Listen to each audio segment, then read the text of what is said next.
Saúde, irmão, com a paz do Senhor, do Instituto Bíblico Brasil para Cristo. Vamos iniciar, dar continuidade ao nosso processo de aprendizado. O 2 pontos que fala a verdade na filosofia. Com relação à verdade, podemos definir 3 estados de espírito. A ignorância. A palavra ignorância significa sem conhecimento. Então, essa ignorância no tocante a muitos assuntos que nós não sabemos. Nós temos também a dúvida, né? Para nós teólogos, tanto que algumas vezes afirmamos que a dúvida é pecado, porque quando eu coloco a fé é o firme fundamento das coisas que esperam e a prova das que não se veem. Quando eu coloco a dúvida em jogo, a dúvida, na filosofia, a dúvida é o equilíbrio entre esse aspecto. Já na fé, a dúvida ela é pecado, porque ela não deixa a fé operar. Porque quando eu duvido, o milagre não acontece. Foi o que aconteceu com Pedro quando andou sobre as águas. Ele ficou observando o vento e quando menos esperou, ele começou a afundar.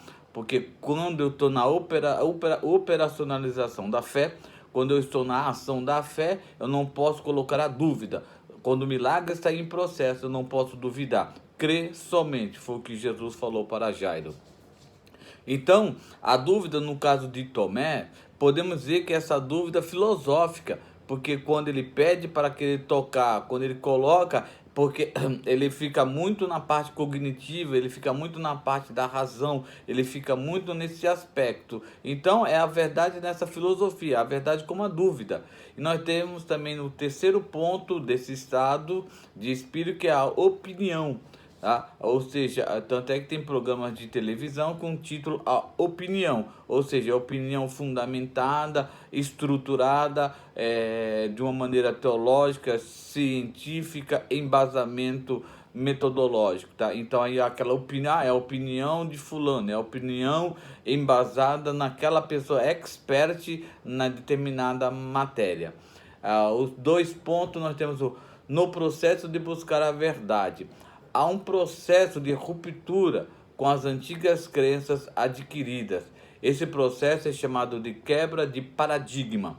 O exemplo disso é as fases da criança, ou seja, a criança passa da fase do faz de conta e agora ela entra pelo processo, ela ignora os contos de fadas e ela começa a entrar num processo adulto e já não crê mais em Papai Noel, não acredita mais em Príncipe Encantado, ou seja, ela passa por um processo de amadurecimento. Ou seja, então, o paradigma é isso, é essa quebra, tá?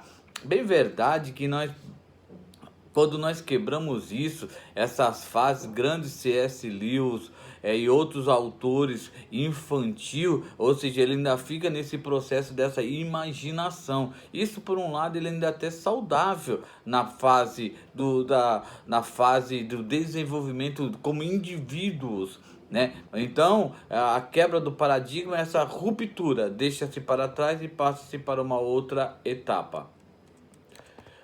No 3 ponto, métodos formalmente adotados para se buscar a verdade, tá? Alguns métodos, que nós temos o dogmatismo. De um modo geral, o dogmatismo é uma espécie de fundamentalismo intelectual. Os dogmas expressam verdades certas, indubitáveis e não sujeitos a qualquer tipo de revisão ou crítica. Na atitude dogmática, aceitamos as crenças e o mundo como eles são, sem realizarmos uma tarefa de questionamento intelectual. Um exemplo disso é a teologia, né? Bem verdade que nós temos várias vertentes da teologia em que cada um caminha. A teologia protestante, a teologia católica, aí que todas as demais, porque Teos é o estudo acerca de Deus, mas as pessoas têm isso como uma verdade absoluta, inquestionável. Tanto é que nós temos alguns autores que falam da inerrância bíblica, ele coloca até num tom de pregação, num tom quando fala da inerrância bíblica, tá? Por causa então, o dogmatismo, a pessoa nem pensa em questionar alguns dogmas, não pensa nem em questionar nada, ela crê, ponto final e acabou, tá? Um outro ponto que nós temos é as confissões. Eu recomendo as leituras. Todo filósofo lê bastante. A gente bate nessa tecla, tem que se ler, porque ler enriquece o conhecimento. Nós temos um livro tem as confissões de Santo Agostinho, nós temos a potencialidade da alma dele, tá? Então leiam, tá? Para que possam crescer na graça e no conhecimento. E Confissões de Agostinho, há um texto que exemplifica a ruptura com o dogmatismo. E ele vai... O que é o tempo? Tentemos fornecer uma explicação fácil e breve. O que há de mais familiar e mais conhecido do que o tempo? Mas o que é o tempo? Quando quero explicá-lo, não encontro explicação. Se eu disser que o tempo é a passagem do passado para o presente e do presente para o futuro, terei que perguntar: como pode o tempo passar? Como sei que ele passa? O que é um tempo passado? Como sei que ele passa? O que é um tempo passado? Onde ele está? O que é um tempo futuro? Onde ele está? Se o passado é o que eu do presente recordo e o futuro é o que eu do presente espero, então não seria mais correto dizer que o tempo é apenas o presente? Mas quando dura um presente? Quando acabo de colocar o R no verbo colocar, este R ainda é presente ou já é passado? A palavra que estou pensando em escrever a seguir é presente ou futuro? O que é o tempo afinal? E a eternidade? Essa extraída de um livro das Confissões de Santo Agostinho, no tocante o que é o tempo, né? Então fique sempre no que é a filosofia. Ela fica a filosofia, como nós já falamos, ela não vai querer dar respostas prontas, ela vai querer que você pense, que você questione, tá?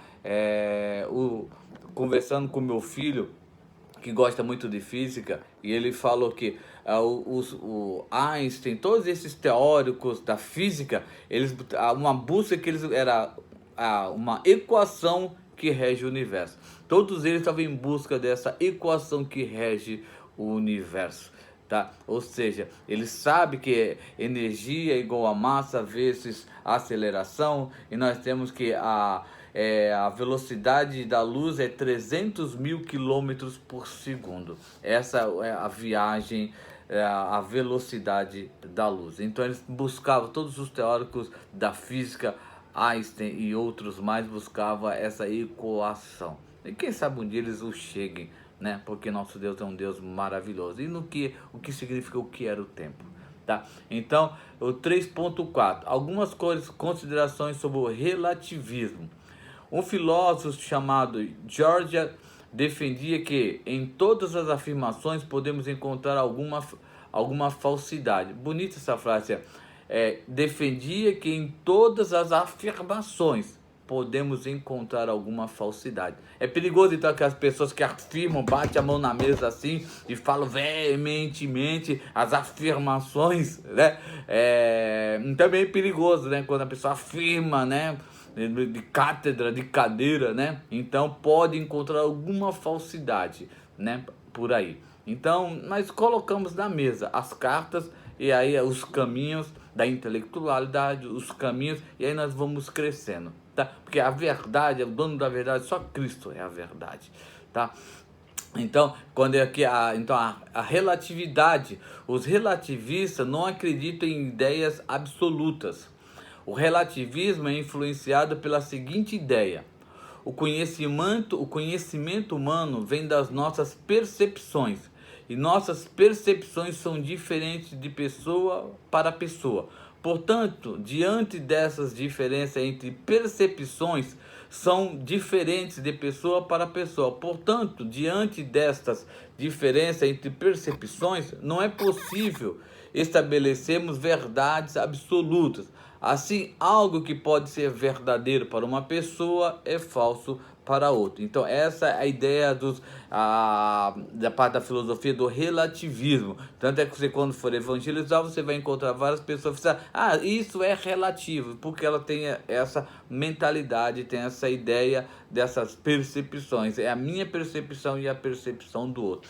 Tem um teste na psicologia, TAT, teste da apercepção teórica. São umas manchas, umas fotos antigas em que o autor ele dá para que a pessoa veja e a pessoa conte uma história. Então, esse teste ele é totalmente baseado na apercepção. Já foge dessa percepção, nós temos aquela nossa percepção em que cada um vai pelos seus sentidos, tendo aqui uma visão daquilo que está vendo, daquilo que está observando, e o teste apercepção é aquilo que passa por esse filtro do indivíduo e ali ele conta uma história. E esse teórico que desenvolveu esse teste da personalidade, tanto que ele está quase caindo até em desuso, porque poucos o conhecem, né, esse teste, e não o aplicam, mas ele fundamenta ali, e várias pessoas dão quase o mesmo tipo de resposta, ou criam o mesmo tipo de história para determinados cenários daquilo que estão percebendo. Então derruba um pouquinho por terra no tocante, bem verdade que não existe essa verdade absoluta, mas a percepção ou a apercepção, ela pode nos dar sim um direcionamento em busca de uma verdade, e isso é um processo que nós podemos fazer, tá? Então que Deus vos abençoe, boa aula, bons estudos, que Deus continue vos abençoando em Cristo Jesus, amém.